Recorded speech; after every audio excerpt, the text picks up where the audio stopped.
Hello बेटा, welcome to M2L। ये chapter number 5 है। और इससे पहले जो 4 चैप्टर कराया, थोड़े से क्वेश्चंस कराए बेटा जी।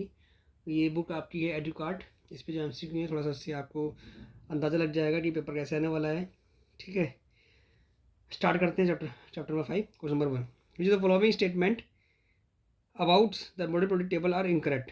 क्वेश्चन को ढंग से पढ़ना है बेटा, पहले बोल रहा हूँ। इसने गलत पूछा है आपसे, ये गलत क्या होगा। ठीक है, तो पहला पॉइंट है आपका, elements in the model product table are arrange on the basis of their decreasing atomic number. कि मॉडल प्रोडक्ट टेबल है आपकी, और उसमें एलिमेंट्स को अरेंज किया गया है on the basis of decreasing atomic number, जो कि गलत है। अगला, elements in the model product table are arrange on the basis of their increasing atomic mass. ये भी गलत, एटॉमिक मास पे आपकी प्रोडक्ट टेबल अरेंज नहीं है। अगला, isotopes are placed in adjoining groups in the product table. Isotope के लिए बेटा अलग से स्पेशल कोई ग्रुप नहीं है, ये भी गलत है। और अगला पॉइंट है कि भाई the elements on the product table are arrange in the on the basis of their increasing atomic number. अब तो बेटा देखिए, ये ठीक है, आपको क्वेश्चन को ढंग से पढ़ना है। इसने आपसे पूछा इनकरेक्ट। ठीक है, आप कभी ये ना पढ़ना कि भाई ठीक कौन सा है और आप फटाफट से आँख दे मीच के अपना ऑप्शन डी आंसर लगा दे, तो आपका आंसर डी गलत हो जाएगा। इसलिए आपको ढंग से क्वेश्चन पढ़ना है। आपके तीनों ऑप्शन ऊपर वाले गलत हैं और आपका आंसर होगा, आपका बी आंसर होगा बेटा। ठीक है, चलो बेटा अगले क्वेश्चन पे चलते हैं फटाफट से। हम अगले नेक्स्ट क्वेश्चन को देखते हैं फटाफट से। विच of the following statement about the model product table is correct. तो भाई मॉडल प्रोडक्ट टेबल के लिए कौन सी चीज़ बात ठीक है। अब यहाँ पे रोज़ और उसकी बात हो रही है कॉलम की, तो मैं आपको बता दूँ कि हमारे जो ये मॉडल प्रोडक्ट टेबल है, उसमें 18 ग्रुप्स हैं जो वर्टिकल हैं, और आपकी हॉरिजॉन्टल क्या है, 7 पीरियड्स। तो क्वेश्चन पे आते हैं फटाफट से। It has 18 horizontal rows known as periods, गलत। It has 7 vertical column rows known as periods, ये भी वर्टिकल पीरियड नहीं होते, हॉरिजॉन्टल होते हैं। It has 18 vertical columns known as groups, ये एकदम ठीक है। It has 7 horizontal row known as groups, बिल्कुल गलत, आपका आंसर सी होगा। देख लिए, अगला क्वेश्चन देखते हैं फटाफट से हम। अगला क्वेश्चन क्या बोल रहा है, on the basis of electronic configuration of the its 59 the atomic group and period of the element its is. क्या कौन सा इसका ग्रुप है और कौन सा पीरियड है, वो आपको बताना है। तो ध्यान रखना है आपको बेटा जी, जो आपका एट्स के नीचे लिखा है 5 और ये लिखा है 9, तो 5 आपका एटॉमिक नंबर है, इसी से पता लगेगा। जब लिखोगे 2 और 3, इलेक्ट्रॉनिक कॉन्फ़िगरेशन लिखोगे 5 की, 2 और 3 लिखोगे, तो भाई ये दो दो इसका पीरियड तो आपको कौन सा है, पीरियड इसका है 1 और 2, दूसरा पीरियड है बेटा जी। जिसमें जब हम सेल काउंट करते हैं तो वो पीरियड बताता है आपका। और 3 में आप 10 ऐड करोगे तो ये बन जाएगा 13 ग्रुप, इसका आंसर होगा बी। ठीक है, अब कैसे होता है दोबारा बता रहा हूँ मैं आपको। अगर इसके ऑटोमेट शेल में, आपका ऑटोमेट शेल में अगर यहाँ पे 3 आ रखा है, यहाँ पे 1 होता तो फर्स्ट ग्रुप होता, 2 होता तो सेकंड ग्रुप होता है। ठीक है, थर्ड में क्या होता है, आप 10 ऐड कर देते हो। ठीक है, ये हमेशा थर्ड होगा, फोर्थ होगा, फिफ्थ होगा, सब में आप 10 ऐड करते चले जाओगे, वो ग्रुप उतना बढ़ता चला जाएगा। और नंबर ऑफ सेल से पता करते हो आप पीरियड है बेटा जी। अगले ऑप्शन पे आइए फटाफट से। द एलिमेंट्स ABCDE have atomic number 9, 11, 17, 12 and 13 respectively. Which pair of the elements belong to same group. आपको बताना है कौन से सेम ग्रुप से बिलोंग करते हैं। सॉरी, थोड़ा सा मैंने जो बनाए हैं उसमें D13 आना था, 12 आना था, तो 282 हो जाएगा। और जो आपका 13 वाला होगा उसमें 3 आ जाएगा ई वाले में। तो आपको क्या करना है, पहले इनकी इलेक्ट्रॉनिक कॉन्फ़िगरेशन बनानी सबकी, और देखना सबके आउटरमोस्ट शेल में कितने वैलेंस इलेक्ट्रॉन हैं। जिसमें वैलेंस इलेक्ट्रॉन सेम होंगे वही आपके सेम हो जाएंगे एलिमेंट्स। ठीक है, ग्रुप सेम ग्रुप में आएंगे। तो 7 और 7 आपको दिख रहा होगा, ए और सी में 7 7 है, तो आपका आंसर होगा सी। जैसे वैलेंस इलेक्ट्रॉन सेम, वो ग्रुप सेम, आपका आंसर सी होगा। अगला ऑप्शन क्या बोलता है आपका, देखिए नीचे ही है, एलिमेंट एट्स एटॉमिक नंबर 11। अगर आपने एट्स लिया बेटा जी उसका, हाँ बेटा जी, तो आपको देखना है कि भाई फॉर्मूला पूछा है कि फॉर्मूला क्या बनाएगा वो। एटॉमिक नंबर 11 है और एलिमेंट वाई आपको दिया, एटॉमिक नंबर 8 दिया हुआ है, तो फॉर्मूला क्या बनेगा इनसे। तो आपको देखना है पहले एट्स जो होगा आपका, वो होगा आपका 2 8 1, सॉरी थोड़ा गलत बन गया, 2 8 1। जो वाई होगा वो होगा आपका 2 और 6। ठीक है, कितना होगा, 2 और 6। हाँ बेटा जी, थोड़ा मैंने साफ साफ बना, अब हाँ बेटा जी थोड़ा साफ साफ बना दिया मैंने इसमें। तो एट्स को लिखेंगे आप इस तरह से। ठीक है कि भाई एट्स 2 8 1 और वाई 2 और 6। एच की वैलेंसी 1 होगी और वाई की वैलेंसी 6 होगी, वो 2 होगी सॉरी। तो जब आप इसका फॉर्मूला देखो अप्लाई करते हैं तो एच की वैलेंसी 1, वाई की वैलेंसी 2, जब आप क्रॉस मल्टीप्लाई करेंगे फॉर्मूला बन जाए H2Y। तो आपका आंसर क्या होगा इसमें, H2Y। आपका आंसर भी यही दिया हुआ है, बी आपका आंसर होगा। उसके बाद अगला क्वेश्चन देखते हैं हम 8th। The position of 4 elements A B C D and D in the model product table are shown in the below. आपको ए बी सी डी की आपको वो दे रखी है, पोजीशन दे रखी है ए बी और सी डी। आपको पता है इधर आपके मेटल्स हैं, इधर आपके नॉन मेटल्स हैं, और लास्ट में जो ग्रुप है वो आपका है वो है नोबल गैस।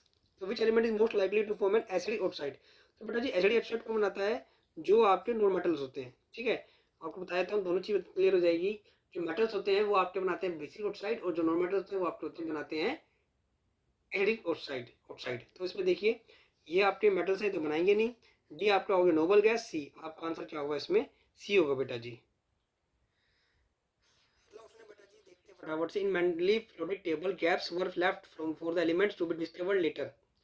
गैप छोड़े थे मेंडलीफ ने, वो बोला था कि भाई ऐसा है कुछ एलिमेंट्स बाद में डिस्कवर हो जाएंगे। Which of the following elements found a place in the product table later. तो कौन सा एलिमेंट्स जो बाद में मिला था, तो वो आपका आंसर है ए, जर्मीनियम। ये आपको पता होना चाहिए बेटा, ये आपने प्रोडक्ट टेबल पढ़ी होगी, उसमें आंसर ए है।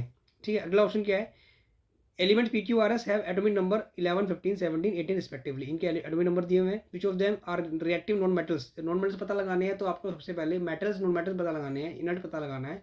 उसके लिए आपको लिखनी पड़ेगी पहले आपको इलेक्ट्रॉनिक कॉन्फ़िगरेशन। ठीक है, वो मैंने यहाँ पे लिखी हुई है।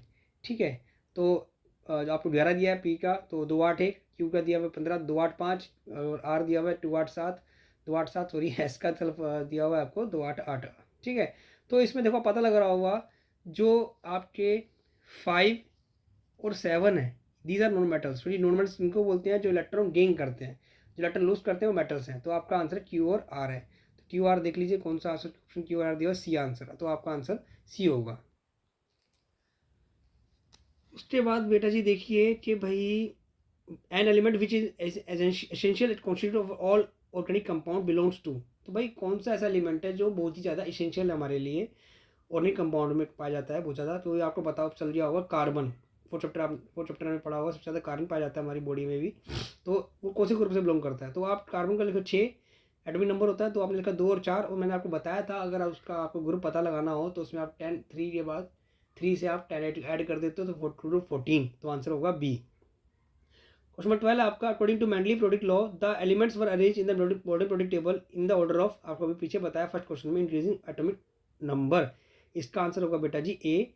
बाकी पढ़ने की जरूरत ही नहीं है आपको। ठीक है ना, टाइम वेस्ट होगा, उससे बढ़िया आप मतलब सारे ऑप्शन पढ़ लीजिए पहले। सॉरी मैं गलत बोल रहा हूँ, पहले आपको ऑप्शन सारे पढ़ने हैं, उसके बाद ही जवाब देना है बेटा जी, है ना। डिक्रीजिंग एटॉमिक नंबर नहीं, इंक्रीजिंग एटॉमिक मासेस नहीं, डिक्रीजिंग एटॉमिक मास नहीं। तो जी आपको भी कभी बार क्या होता है वो आपसे 2 ऑप्शन सही पूछ लेता है, तो इसमें 3 ऑप्शन गलत है और आपका आंसर ए है। और इसमें ऑप्शन वो भी नहीं है कि कितने ऑप्शन ठीक हैं, तो इसमें आपका आंसर होगा ए। उसके बाद अगला क्वेश्चन है बेटा जी, arrange the following elements in the order of their decreasing metallic character. Sodium दिया हुआ, सिलिकॉन दिया हुआ है, कैल्शियम क्लोरीन दिया हुआ सॉरी, मैग्नीशियम दिया है, एल्यूमिनियम दिया है। कौन सा किसका मेटेलिक कैरेक्टर ज़्यादा है। डिक्रीजिंग मतलब करना है कि सबसे पहले ज़्यादा जिसका है उसका, फिर उससे कम, फिर उससे कम, उससे कम। तो इसमें आपको दिख रहा होगा क्लोरीन आपको नॉन मेटल है, तो सबसे लास्ट में आना चाहिए। देख लीजिए किसमें सबसे लास्ट में आ रहा है, ये लास्ट में आ रहा है इसी में। क्लोरीन सबसे आपका जो है नॉन मेटल कहलाता है बेटा जी, फिर सिलिकॉन, एल्यूमिनियम, मैग्नीशियम, सोडियम। ये आपका आंसर बी होगा। सबसे पहले सोडियम होगा, फिर मैग्नीशियम, उससे कम मैग्नीशियम, उससे कम एल्यूमिनियम, क्योंकि मैं उसमें बोला डिक्रीजिंग। अगला क्वेश्चन लाता हूँ मैं, among the following elements has the largest atomic radius. Atomic radius सबसे ज़्यादा इसका होगा। देखो जब ये इस तरह से बना दिया मैंने, बना के दिया हुआ है आपको, ये आपका फर्स्ट ग्रुप है, सेकंड ग्रुप है। हाइड्रोजन से नीचे लिथियम होता है, इधर बेरिलियम होता है, लिथियम के साथ में सोडियम के साथ मैग्नीशियम, पोटेशियम, कैल्शियम। मानता हूँ एटॉमिक नंबर 20 इसका ज़्यादा है, ज़्यादा होता है, लेकिन जब नीचे डाउन द ग्रुप जाते हैं तो साइज़ बढ़ता है। ठीक है, रेडिया मतलब पोटेशियम ज़्यादा होगा सबसे ज़्यादा, इन सारों में सबसे ज़्यादा पोटेशियम का, वो सॉरी हाँ पोटेशियम का। जब इधर जाओगे तो साइज़ कम हो जाता है, तो कैल्शियम साइज़ कम होगा radius as compare to potassium. आपका आंसर है C, potassium. Electronic configuration of 3 elements दिए हुए हैं आपको, एक्स का जेड का एक्स का 2 है, 2 8 7 है, जेड का 2 8 2। अब आपको बताना है कौन सी स्टेटमेंट ठीक है, कौन सी चीज़ें ठीक है। H is a metal. देखो एच यहाँ पे 2 है, ये हीलियम है, ये नोबल गैस है, ये मेटल नहीं हो सकता। 2 8 7, ये आपका देखो 8 इलेक्ट्रॉन लेगा 8 बनाने के लिए, तो ये बनी नॉन मेटल है।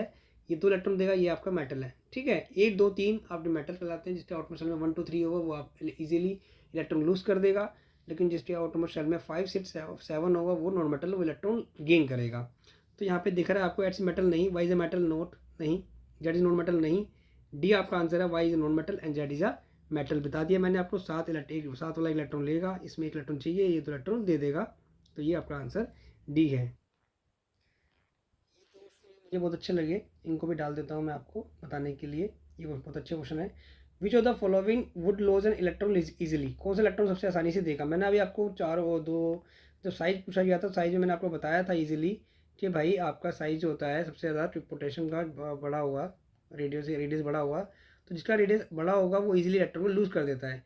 तो आपका आंसर सी होगा, इसमें पोटेशियम जल्दी से इलेक्ट्रॉन लूज़ कर देगा। अगर आपसे पूछा जाए बेटा जी, सॉरी, कि विच of the following element does not lose an electron easily, कौन जल्दी से नहीं देगा, तो सबसे साइज छोटा कौन सा है इसमें से, क्लोरीन का, क्योंकि वो नॉन मेटल है और वही इलेक्ट्रॉन को लूज जल्दी से नहीं करेगा। आपका आंसर होगा बी।